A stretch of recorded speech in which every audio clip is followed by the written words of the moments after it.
पाठ 2 भाग्य अपना अपना। पाठ प्रवेश।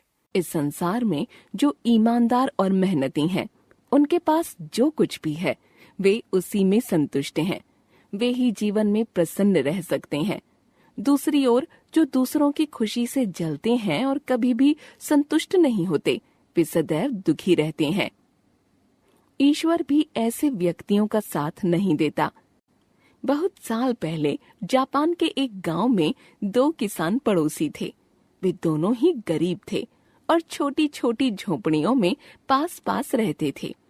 लेकिन दोनों में बड़ा अंतर था। एक किसान, जिसका खेत काफी बड़ा था, वह आलसी और ईर्ष्यालु प्रवृत्ति का होने के कारण दुखी रहता था। दूसरे किसान का खेत बहुत ही छोटा था, पर वह बहुत मेहनती, ईमानदार और प्रसन्न रहने वाला व्यक्ति था। इसलिए गरीब होते हुए भी वह बड़ा सुखी था।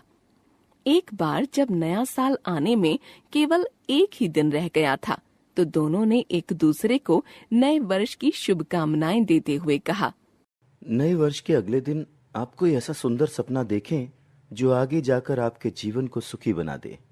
ऐसा कहकर दोनों अपने अपने घरों के रास्ते पर जाने के लिए तैयार हुए और बोले, नए वर्ष के तीसरे दिन यहीं मिलकर अपने अपने सपनों के बारे में बातें करेंगे।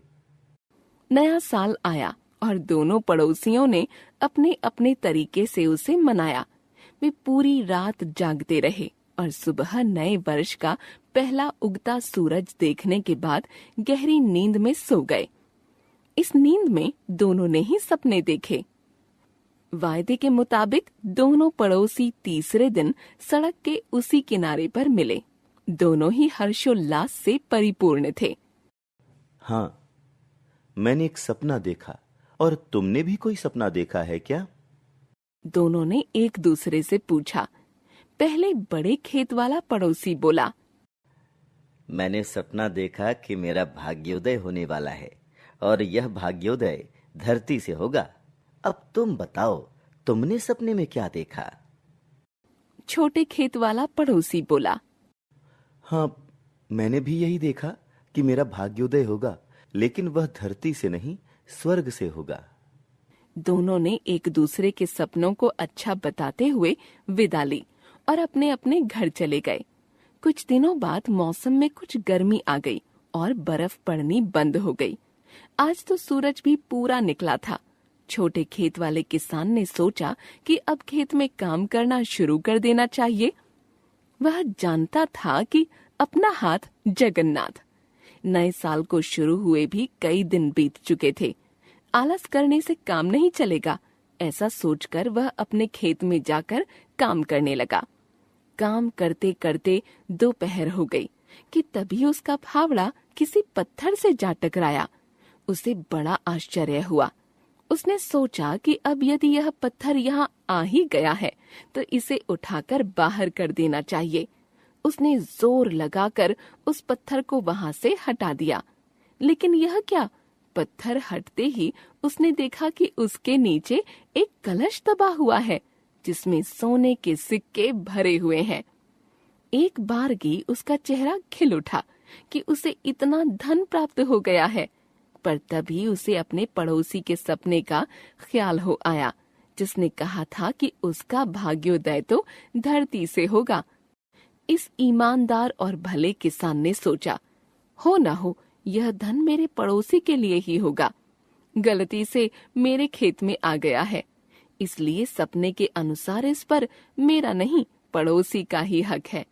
ऐसा सोचकर वह अपने पड़ोसी के घर गया और उससे बोला, भाई, बधाई हो, तुम्हारा भाग्योदय मेरी धरती पर हो गया है। तुम्हारे सपने के अनुसार ही वहां धरती के भीतर एक बड़ा कलश निकला है जिसमें सोने के सिक्के भरे हुए हैं। जब भी समय मिले अपने भाग्य को मेरे खेत से ले आना। ऐसा कहकर वह अपने घर आ गया और अपनी पत्नी को सारी बात बता दी। पत्नी यह सुनकर बड़ी प्रसन्न हुई कि उसके पति ने अपने पड़ोसी को ईमानदारी से सारी बात बता दी। वे बड़े निश्चिंत होकर बातें करते रहे कि चलो अब उसके पड़ोसी की गरीबी तो दूर हो जाएगी। उनके मन में तनिक भी ईर्ष्या न थी। वे अपने पड़ोसी की समृद्धि से खुश थे। किसान की पत्नी बोली, देखो अब ठंड बढ़ गई है, तुम यहाँ चूल्हे के पास आकर बैठ जाओ, यहाँ थोड़ी गर्माहट है, यहीं बैठकर खाना भी खा लेना। उसे अपनी पत्नी की यह बात बड़ी अच्छी लगी। वह चूल्हे के पास आकर बैठ गया। तब उसकी पत्नी ने उसे एक कटोरे में चावल और दूसरे में थोड़ी सी दाल दे दी। उसे खाना देकर पत्नी ने भी अपना खाना ले लिया और दोनों प्रेम से बातें करते हुए खाना खाने लगे। दूसरी ओर उसका पड़ोसी यह सोचकर जल्दी जल्दी खेत की ओर भागा कि कहीं कोई उसके कलश में से सोने के सिक्के चुरा कर न ले जाए। उसके पैरों में जैसे पंख लग गए थे। पहला शक तो उसे अपने पड़ोसी पर ही था, क्योंकि उसी ने तो सबसे पहले कलश देखा था। खेत में जाकर उसने एक बड़े पत्थर के नीचे झांका तो उसे बड़ा कलश चमकता हुआ दिखाई दिया। उसने बड़े उत्साह के साथ कलश को निकाल लिया और अपने घर ले आया। कलश बहुत भारी था। उसकी पत्नी उस कलश को देखकर बहुत प्रसन्न हुई। दोनों ने मिलकर उस कलश का ढक्कन उठाया तो उनके होश उड़ गए। दोनों डर कर चिल्ला उठे। उन्होंने जल्दी से ढक्कन बंद कर दिया। बड़े खेत वाले किसान को अपने पड़ोसी पर बहुत गुस्सा आया। उसने सोचा कि उसके पड़ोसी ने उसके साथ कैसा मजाक किया है। सांपों से भरे कलश को सोने के सिक्कों से भरा कलश बताकर उसने उसका मखौल उड़ाया है। गुस्से से भरकर उसने सोचा कि वह अभी अपने पड़ोसी के घर जाकर इस मजाक का बदला लेगा। फिर क्या था, उसने अपने घर से एक सीढ़ी निकाली और थोड़े समय बाद सावधानी से कलश उठाया कि कहीं सांप उसे न काट लें। पर इस बार उसे कलश थोड़ा हल्का लगा। उसने पड़ोसी के घर की छत के साथ अपनी सीढ़ी लगा दी और धुएं की चिमनी से नीचे झांक कर देखा। वहां दोनों पति पत्नी भोजन कर रहे थे। उसने सोचा कि इन्हें मजा चखाने का यही सबसे अच्छा अवसर है। जब इनके खाने में ये सांप जाकर गिरेंगे तब उन्हें अपनी करनी का फल मिल जाएगा। ऐसा सोचकर उसने सांपों से भरा वह कलश चिमनी से नीचे उलट दिया। पर यह क्या, उसकी आंखें आश्चर्य से फटी की फटी रह गईं। नीचे लगातार सोने के सिक्के गिर रहे थे। सांपों का तो नामो निशान भी न था। इस तरह अचानक सिक्कों की बरसात से पति पत्नी दोनों हतप्रभ रह गए। उस किसान ने दोनों हाथ जोड़कर प्रभु को धन्यवाद देते हुए कहा, हे भगवान, तुम्हारी कृपा हुई है। हम दोनों पड़ोसियों के सपनों को पूरा कर दिया। मेरे पड़ोसी का भाग्योदय धरती से हो गया और मेरा भाग्योदय स्वर्ग से। ऐसी ही कृपा सब पर बनाए रखना। यह कहते कहते खुशी के मारे उसकी आंखें भर आईं। बड़े खेत वाला किसान सब कुछ सुन रहा था।